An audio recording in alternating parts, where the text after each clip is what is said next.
बिस्मिल्लाहिर्रहमानिर्रहीम। अस्सलाम वालेकुम डियर स्टूडेंट्स। लास्ट टॉपिक का हमारा एंडिंग पॉइंट था जहाँ पे हमने कहा था कि अगर हम जिंक और कॉपर दोनों को डिफरेंशिएट करें तो जिंक का ऑक्सीडेशन पोटेंशियल ज़्यादा होता है। इस वजह से ये पहले इलेक्ट्रॉन लूज़ करता है और इलेक्ट्रॉन यहाँ से मूव होके कॉपर इसको इलेक्ट्रॉन को एक्सेप्ट करता है और इसका रिडक्शन पोटेंशियल ज़्यादा होता है। अब हमें ये कैसे पता चलेगा किसका ऑक्सीडेशन पोटेंशियल या फिर किसका रिडक्शन पोटेंशियल ज़्यादा होगा, कौन पहले इलेक्ट्रॉन लूज करेगा। तो उसके लिए आज हमने टॉपिक डिस्कस करना है इलेक्ट्रोकेमिकल सीरीज़ का। तो सबसे पहले बेसिक कॉन्सेप्ट है जो इसमें ऑक्सीडाइजिंग एजेंट्स और रिड्यूसिंग एजेंट्स, इसके बारे में हम डिस्कस करेंगे। तो अगर हम ऑक्सीडेशन और रिडक्शन की बात करें, रिडक्शन हमने कहा था कोई भी कैटाइन जब इलेक्ट्रॉन एक्सेप्ट करेगा तो वो न्यूट्रल फॉर्म में आएगा। जो भी एटम या आयन इलेक्ट्रॉन एक्सेप्ट करता है तो उसके ऊपर क्या होती है, रिडक्शन होती है। इस प्रोसेस को हम रिडक्शन कहते हैं। अब इसका और ऑक्सीडाइजिंग एजेंट्स का आपस में डिफरेंस क्या होगा। रिडक्शन को ही हम ऑक्सीडाइजिंग एजेंट्स भी कहते हैं। ऑक्सीडाइजिंग एजेंट्स कौन से होते हैं? A substance that has the ability to oxidise other substance is called oxidising agent और ऑक्सीडेंट और ऑक्सीडाइजर। तो वो वाला सब्सटेंस जिसके पास एबिलिटी हो किसी दूसरे सब्सटेंस को ऑक्सीडाइज करने की, उसको हम कहते हैं ऑक्सीडाइजिंग एजेंट। अब ऑक्सीडाइजिंग एजेंट को अगर आप सिंपल बिल्कुल डिफाइन करें तो कॉपर को 2 इलेक्ट्रॉन चाहिए न्यूट्रल फॉर्म में आने के लिए। तो अब 2 इलेक्ट्रॉन ये कहाँ से लेगा? अगर हम रिडॉक्स रिएक्शन की बात करते हैं तो रिडॉक्स रिएक्शन में ऑक्सीडेशन भी होती है और रिडक्शन भी। अब इसको 2 इलेक्ट्रॉन रिक्वायर हैं तो ये 2 इलेक्ट्रॉन कहाँ से लेगा? ये किसी दूसरे सब्सटेंस की ऑक्सीडेशन करवाएगा और वो जो इलेक्ट्रॉन लूज करेगा उन इलेक्ट्रॉन को ये एक्सेप्ट करेगा। तो रिडक्शन में ऑक्सीडाइजिंग एजेंट्स कौन से होते हैं? जो इलेक्ट्रॉन हासिल करने के लिए दूसरे सब्सटेंस की ऑक्सीडेशन करवाते हैं, उनको हम ऑक्सीडाइजिंग एजेंट भी कहते हैं, ऑक्सीडेंट भी कहते हैं या फिर ऑक्सीडाइजर। इसको मज़ीद अगर हम रिड्यूसिंग एजेंट के साथ डिफाइन करें तो समझना और आसान हो जाएगा। रिड्यूसिंग एजेंट्स हम कहते हैं substance that has the ability to reduce other substance is called reducing agent और रिडक्टेंट या फिर इसको हम रिड्यूसर भी कहते हैं। अब ये वाला ऑक्सीडेशन जहाँ पे हो रही है 2 इलेक्ट्रॉन ये रिमूव कर रहा है। जिंक न्यूट्रल फॉर्म में था, जब ऑक्सीडेशन इसके ऊपर होगी 2 इलेक्ट्रॉन रिमूव करेगा। तो अब ये 2 इलेक्ट्रॉन किसको देगा? किसी दूसरे सब्सटेंस को देगा। वो इलेक्ट्रॉन हासिल करने के बाद क्या हो जाएगा? रिड्यूस हो जाएगा। तो इस वजह से ऐसा सब्सटेंस जो दूसरे सब्सटेंस को इलेक्ट्रॉन दे के रिड्यूस करता है उसको हम कहते हैं रिड्यूसिंग एजेंट या फिर रिडक्टेंट या फिर रिड्यूसर। दोबारा मैं सिंपल वर्डिंग में इसको डिफाइन करने की कोशिश करता हूँ। ऑक्सीडाइजिंग एजेंट्स रिडक्शन में किसी भी आयन या एटम को इलेक्ट्रॉन रिक्वायर होते हैं, तो वो इलेक्ट्रॉन लेने के लिए फिर क्या करते हैं? किसी दूसरे एटम के पास जाते हैं, उसकी ऑक्सीडेशन करवाते हैं। जब वो ऑक्सीडेशन करेगा तो 2 इलेक्ट्रॉन रिमूव करेगा, फिर ये उससे 2 इलेक्ट्रॉन लेके 2 इलेक्ट्रॉन जब हासिल करेंगे तो न्यूट्रल फॉर्म में आएंगे और इनके ऊपर रिडक्शन होगी। तो वो वाले एजेंट जो 2 इलेक्ट्रॉन लेने के लिए ऑक्सीडेशन करवा रहे हैं उनको हम कहते हैं ऑक्सीडाइजिंग एजेंट्स। यहाँ पे रिड्यूसिंग एजेंट इसके ऑपोजिट है। जिंक ने 2 इलेक्ट्रॉन रिमूव किए हैं। अब ये 2 इलेक्ट्रॉन क्या करेगा? दूसरा सब्सटेंस इसको हासिल करके रिड्यूस हो जाएगा। तो इसको हम ऑक्सीडेशन कह रहे हैं, लेकिन जिसने 2 इलेक्ट्रॉन ये वाले लिए हैं वो क्या हो जाएगा? रिड्यूस हो जाएगा। तो इसको हम कहते हैं रिड्यूसिंग एजेंट या फिर रिडक्टेंट या फिर रिड्यूसर। उम्मीद है इस कॉन्सेप्ट की आपको समझ आ गई होगी। अब हम बात करते हैं इलेक्ट्रोकेमिकल सीरीज़ की। तो सबसे पहले इसको डिफाइन कर लेते हैं। द लिस्ट ऑफ एलिमेंट्स और आइंस अरेंज्ड इन इंक्रीजिंग और decreasing order of their standard reduction potential values is called electrochemical और ईएमएफ और एक्टिविटी सीरीज। इसको हम इलेक्ट्रोकेमिकल सीरीज भी कहते हैं, EMF series, electromotive force series भी कहते हैं या फिर एक्टिविटी सीरीज भी कहते हैं।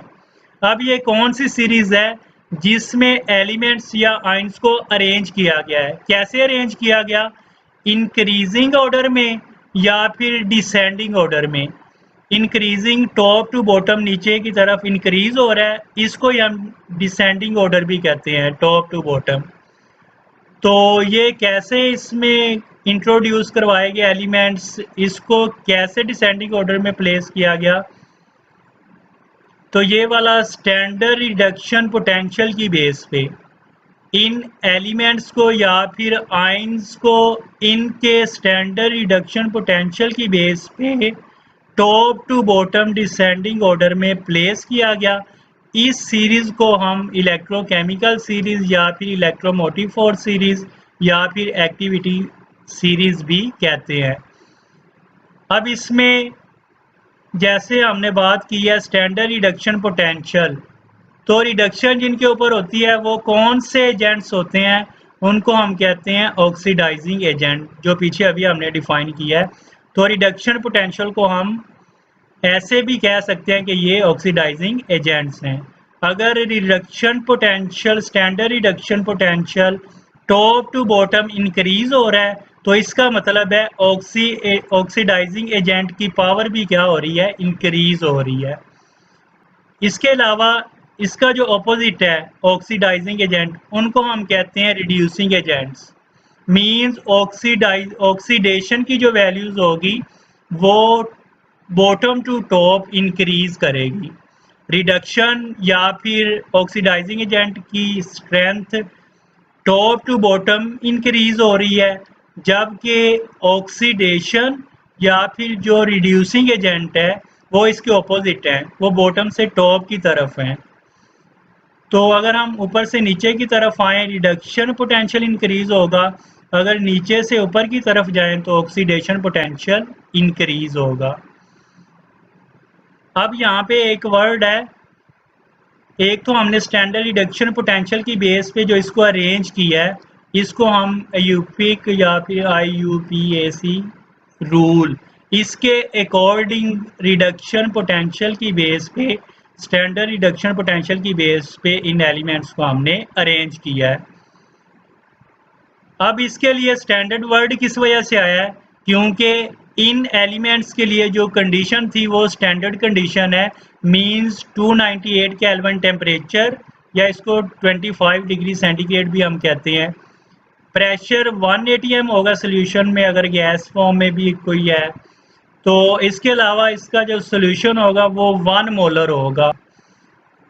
उसके बाद अगर हम यहाँ पे देखें तो वो वाली स्पीशीज जिनकी पॉजिटिव स्टैंडर्ड रिडक्शन पोटेंशियल की वैल्यू होंगी, उनका काम क्या होता है? इलेक्ट्रॉन को गेन करना। रिडक्शन पोटेंशियल हम उसी को ही कहते हैं जो इलेक्ट्रॉन को गेन करने की कैपेसिटी रखते हैं। तो अगर हम हाइड्रोजन के नीचे वाले एलिमेंट्स की बात करें, हाइड्रोजन का ये वाला देखें रिडक्शन पोटेंशियल, क्योंकि इसको एज अ स्टैंडर्ड हम लेते हैं, शी जिसको हम कहते हैं स्टैंडर्ड हाइड्रोजन इलेक्ट्रोड, इसकी वैल्यू 0 है। इससे बाकी एलिमेंट्स को हमने कंपेयर किया है।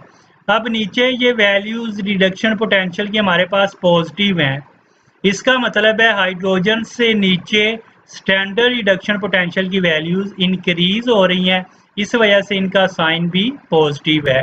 स्टैंडर्ड रिडक्शन पोटेंशियल की वैल्यूज हमारे पास पॉजिटिव हैं। तो इसमें फ्लोरीन क्या होगा? ये फ्लोरीन सबसे बॉटम पे है, तो फ्लोरीन स्ट्रॉन्गेस्ट ऑक्सीडाइजिंग एजेंट है।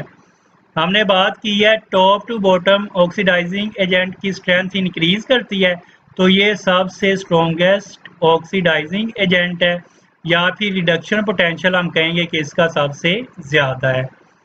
सेकंड, अगर हम इसके ऑपोजिट बात करें, हाइड्रोजन से जो ऊपर एलिमेंट्स हैं तो इनकी वैल्यूज़ नेगेटिव में है। तो नेगेटिव का मतलब है ये क्या करते हैं, इलेक्ट्रॉन लूज़ करते हैं। जैसे जैसे हम ऊपर जाएंगे इनका ऑक्सीडेशन पोटेंशियल इंक्रीज होगा या फिर रिड्यूसिंग एजेंट की स्ट्रेंथ इंक्रीज होगी। ये एक दूसरे के ऑपोजिट हैं। नीचे रिडक्शन पोटेंशियल इंक्रीज हो रहा है और इस सीरीज के हाइड्रोजन से ऊपर ऑक्सीडेशन पोटेंशियल इंक्रीज हो रहा है। तो ऑक्सीडेशन पोटेंशियल सबसे ज़्यादा किसका है, लिथियम का है। तो इसको हम कहेंगे स्ट्रॉन्ग रिड्यूसिंग एजेंट भी कह सकते हैं। ठीक है, लिथियम सबसे स्ट्रॉन्गेस्ट इलेक्ट्रोपॉजिटिव एलिमेंट है, इजीली इलेक्ट्रॉन लूज करता है, इस वजह से ये सबसे स्ट्रॉन्गेस्ट रिड्यूसिंग एजेंट है लिथियम। उसके बाद इसकी एप्लीकेशंस हैं। तो सबसे पहले electropositive character of metals. Electropositive character हम किसको कहते हैं, कैपेसिटी टू डोनेट इलेक्ट्रॉन। जितना इजीली इलेक्ट्रॉन डोनेट करेगा उतना ज़्यादा इलेक्ट्रोपॉजिटिव होगा। तो ये जो मेटल्स हैं लिथियम से स्टार्ट हो रहे हैं, इनके बारे में पहले भी हमने बात की है। ये स्ट्रॉन्गेस्ट ऑक्सीडेशन इनका पोटेंशियल होता है, इजीली इलेक्ट्रॉन रिमूव करते हैं। इनके वैलेंस शेल में एक या फिर दो इलेक्ट्रॉन होते हैं। तो लिथियम का 1 है, उससे नीचे पोटाशियम का भी 1 है, आगे कैल्शियम के 2 इलेक्ट्रॉन। तो ये सबसे ज़्यादा इलेक्ट्रोपॉजिटिव हैं क्योंकि इनका ऑक्सीडेशन पोटेंशियल सबसे ज़्यादा है, इलेक्ट्रॉन रिमूव करवाना सबसे इजी है। तो ये जो टॉप पे हैं सोडियम, पोटाशियम, कैल्शियम वगैरह, लिथियम वगैरह, ये स्ट्रॉन्गली इलेक्ट्रोपॉजिटिव हैं। Second, ability of metal to displace an other metal. एक मेटल की दूसरे मेटल को डिस्प्लेस करने की कैपेसिटी को, एबिलिटी को, ये भी इलेक्ट्रोकेमिकल सीरीज हमें मैयर करके देती है। वो कैसे, जिंक की बात करें तो ये कॉपर को डिस्प्लेस करता है। किस वजह से, क्योंकि जिंक का ऑक्सीडेशन पोटेंशियल ज़्यादा है और कॉपर का ऑक्सीडेशन पोटेंशियल कम है। जिंक में से इलेक्ट्रॉन को निकालना आसान है, इसकी निस्बत कॉपर में से इलेक्ट्रॉन को निकालना मुश्किल है। तो जिंक कॉपर को डिस्प्लेस करेगा। जो एलिमेंट ऊपर होगा सीरीज में वो दूसरे एलिमेंट को डिस्प्लेस करेगा जो कि सीरीज में नीचे होंगे। तो ये इसके सॉल्ट में से आयंस को डिस्प्लेस करते हैं, कॉपर आयंस को। कैसे डिस्प्लेस करेंगे, अब ये देखें, जिंक मेटल है, इसको हमने एक्वस सोल्यूशन, कॉपर सल्फेट के एक्वस सोल्यूशन में डिज़ोल्व किया है। जैसे ही हम इसको डिज़ोल्व करेंगे, इसके ये जो आयंस हैं कॉपर सल्फेट के, ये कॉपर आयंस हैं, ये क्या करेंगे, जिंक मेटल इलेक्ट्रॉन डोनेट करेगा, इसके ऊपर ऑक्सीडेशन होगी। जैसे ही जिंक इलेक्ट्रॉन देगा, ये वाला कॉपर वो वाला इलेक्ट्रॉन हासिल करेगा। हासिल करने के बाद ये न्यूट्रल फॉर्म में इसके ऊपर डिपॉजिट होता जाएगा। जिंक के आयंस सोल्यूशन में आते जाएंगे और ये जो कॉपर है न्यूट्रल फॉर्म में इसके ऊपर डिपॉजिट होता जाएगा। जैसे ये देखें, इसके ऊपर जिंक मेटल के ऊपर कॉपर डिपॉजिट होता जा रहा है, इसकी लेयर बनती जा रही है और इसका कलर भी चेंज हो रहा है। तो जिंक को जैसे ही हम एक्वस सोल्यूशन में कॉपर सल्फेट के डिज़ोल्व करेंगे, इंट्रोड्यूस करवाएंगे, तो ये जिंक मेटल में से एटम सोल्यूशन में आएगा, आयोनाइज होगा। तो वो ऑक्सीडेशन सबसे पहले जिंक के ऊपर होगी क्योंकि इसका ऑक्सीडेशन पोटेंशियल ज़्यादा है। तो जिंक 2 इलेक्ट्रॉन रिमूव करेगा, ये वाले 2 इलेक्ट्रॉन कॉपर हासिल करके न्यूट्रल फॉर्म में आ जाएगा। तो ये वाला न्यूट्रल फॉर्म में इसके ऊपर डिपॉजिट होता जाएगा। तो ऐसे ये जिंक ने क्या किया, कॉपर को डिस्प्लेस किया। तो ऐसे डिस्प्लेसमेंट रिएक्शन होती है। उसके बाद ईएमएफ वैल्यू, जिसको हम इलेक्ट्रोमोटिव फोर्स भी कहते हैं, ये कौन सी फोर्स होती है, जिसमें इलेक्ट्रॉन ट्रांसफ़र होते रहते हैं और उनकी वजह से जो इलेक्ट्रिक करंट प्रोड्यूस होता है, उस फोर्स को हम इलेक्ट्रोमोटिव फोर्स कहते हैं। इसको भी हम कैलकुलेट कर सकते हैं इलेक्ट्रोकेमिकल सीरीज से। टोटल स्टैंडर्ड जो हमारे पास इलेक्ट्रोड पोटेंशियल सेल का होगा वो किसके इक्वल होगा, standard potential of cathode minus standard reduction potential of anode. तो ये इसका फॉर्मूला है। रिडक्शन पोटेंशियल के लिए फिर भी इसकी इलेक्ट्रोकेमिकल सीरीज में से एलिमेंट्स की जो वैल्यूज़ हैं वो यहाँ पे कैथोड के लिए भी और एनोड के लिए भी हम पुट करते हैं। उसका जो आंसर हमारे पास होता है वो स्टैंडर्ड पोटेंशियल होता है सेल का, या फिर सेल का वोल्टेज भी हम कह सकते हैं।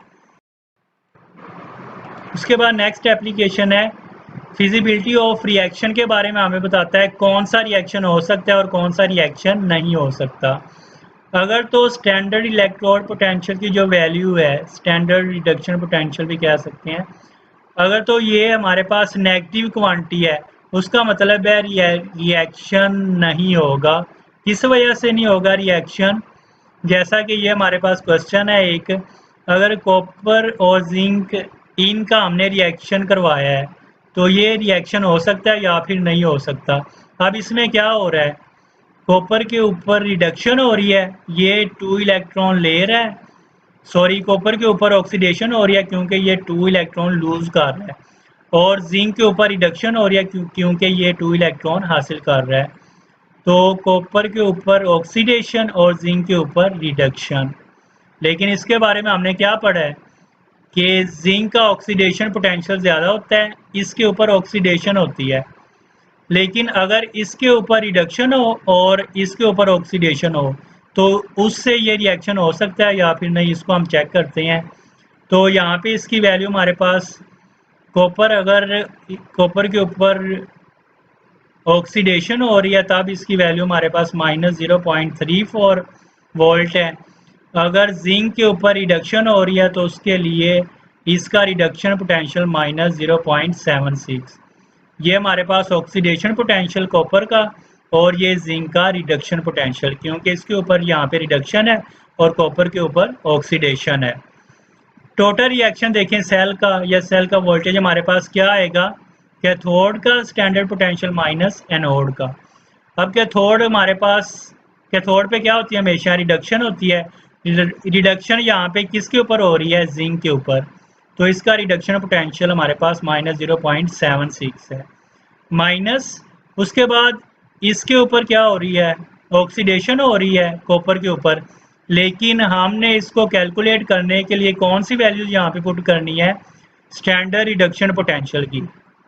तो यहाँ पे कॉपर का स्टैंडर्ड रिडक्शन पोटेंशियल हमारे पास क्या होगा, इस सीरीज में देख लें, कॉपर का रिडक्शन पोटेंशियल +0.34 है, तो ये वाला +0.34, तो इसका आंसर आएगा -0.76, और ये माइनस प्लस माइनस 0.34 -1.10। अब यहाँ पे देखें आंसर किस में आ रहा है, नेगेटिव वैल्यू में, माइनस में है।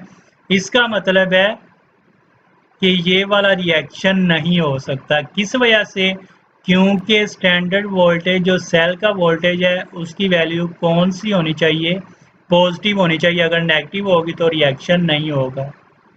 उसके बाद अगर हम इसका ऑपोजिट डायरेक्शन में रिएक्शन करवाएं, जिंक के ऊपर ऑक्सीडेशन हो और कॉपर के ऊपर रिडक्शन, जैसा कि ये इलेक्ट्रोकेमिकल सीरीज के लिहाज से है, तो जिंक इलेक्ट्रॉन लूज करेगा, इसका ऑक्सीडेशन पोटेंशियल 0.76 है और कॉपर का रिडक्शन पोटेंशियल 0.34। इसकी वैल्यूज में पुट करें, रिडक्शन किसके ऊपर हो रही है, कैथोड पे रिडक्शन होती है, तो रिडक्शन कॉपर पे है, इसका रिडक्शन पोटेंशियल 0.34 है, माइनस ऑक्सीडेशन किस पे हो रही है, जिंक के ऊपर, लेकिन इसका हमने रिडक्शन पोटेंशियल लेना है। इलेक्ट्रोकेमिकल सीरीज में एलिमेंट्स का हम रिडक्शन पोटेंशियल इस फॉर्मूले में यूज करते हैं, तो इसका रिडक्शन पोटेंशियल इसके ऑपोजिट माइनस में आ जाएगा, तो ये माइनस में है, माइनस माइनस प्लस, ये क्वांटिटी हमारे पास ये वैल्यू पॉजिटिव में है, इसका मतलब है ये वाला रिएक्शन फिजिबल है, ये वाला रिएक्शन हो सकता है। तो इस तरह अगर तो सेल के वोल्टेज की वैल्यू हमारे पास नेगेटिव में है वो वाला रिएक्शन नहीं होगा, अगर पॉजिटिव में है तब वो वाला रिएक्शन फिजिबल होगा। एंड पे है non metal displace another non metal को डिस्प्लेस करेगा। ये वाला नॉन मेटल दूसरे नॉन मेटल को इसके एक्वस सोल्यूशन में, जब ये आयोनाइज फॉर्म में होगा तब डिस्प्लेस करेगा, और जिसकी हाई स्टैंडर्ड रिडक्शन पोटेंशियल की वैल्यू ज़्यादा होगी वो लो रिडक्शन पोटेंशियल वैल्यू वाले नॉन मेटल को डिस्प्लेस करेगा। फॉर एग्जांपल क्लोरीन देखें, यहाँ पे क्लोरीन की रिडक्शन पोटेंशियल की वैल्यू ज़्यादा है। उसके बाद ये वाला आयोडीन और बोरोमीन, इनके रिडक्शन पोटेंशियल की वैल्यूज़ कम है। तो क्लोरीन की वैल्यू ज़्यादा है, ये इनको डिस्प्लेस करेगा। अब ये डिस्प्लेस कैसे करेगा? हमें पता है क्लोरीन का जो इलेक्ट्रॉन एक्सेप्ट करने की कैपेसिटी होती है वो आयोडीन और बोरोमीन से ज़्यादा होती है, क्योंकि इसका साइज़ क्लोरीन का आयोडीन और बोरोमीन से छोटा होता है। जैसे जैसे साइज़ बढ़ता है इलेक्ट्रॉन की रिपल्शन ज़्यादा होती है, इलेक्ट्रॉन को एक्सेप्ट करना मुश्किल होता है, तो इसकी इलेक्ट्रॉन हासिल करने की कैपेसिटी ज़्यादा है। अब ये वाला क्लोरीन जैसे ही इसको हम फॉर एग्जांपल बोरोमीन के एक्वस सॉल्यूशन में डिसॉल्व करेंगे, तो ये वाले बोरोमीन से क्लोरीन फ़ौरन क्या करेगा? इलेक्ट्रॉन हासिल करेगा। जब ये बोरोमीन से इलेक्ट्रॉन हासिल करेगा तब क्लोरीन के ऊपर नेगेटिव चार्ज आ जाएगा, आयंस की फॉर्म में आ जाएगा, और बोरोमीन इलेक्ट्रॉन देने के बाद न्यूट्रल फॉर्म में। तो इस क्लोरीन ने क्या किया है? बोरोमीन को डिस्प्लेस किया है। ये भी नॉन मेटल है और ये भी नॉन मेटल है। इसी तरह क्लोरीन आयोडीन को भी डिस्प्लेस करता है। तो ये बहुत इंपॉर्टेंट एप्लीकेशंस हैं इसकी, और इसका कॉन्सेप्ट भी इम्पोर्टेंट है। इसके बारे में अगर कोई भी क्वेश्चन है आप कमेंट्स में पूछ सकते हैं, इंशाल्लाह उसमें आंसर आपका दूंगा।